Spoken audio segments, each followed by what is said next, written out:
Hello, Brandy. This is Owen, your favorite clinical coordinator, and I am going to show you, using the magic of Screencast-O-Matic, how to get into your MM280. So you're going to log in via the pathway that Mark sent you, or it might be the other guy, I can't remember. Anyway, when you open it up, you're going to have these four screens: Analytic Portal, Finance, Strategic Planning, and System Office Data Resources.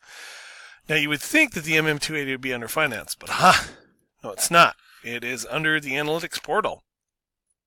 So when you open up the Analytics Portal, I'll go back here. Under Workbooks, you're going to see your MM280 dashboard. You're going to open that bad boy up, and it's going to be under Actual versus Budget. You're going to open that up. And then it's going to give you some kind of overview from a particular area. Like this is over here, Sarmac. So you're going to pick Napa. And then you're going to go down to your cost center here, pick your cost center, this little down tab here. You might not be able to see it on my screen. You'll pick your cost center in Napa, which I think is 12510. I'm not certain. Yep, there it is.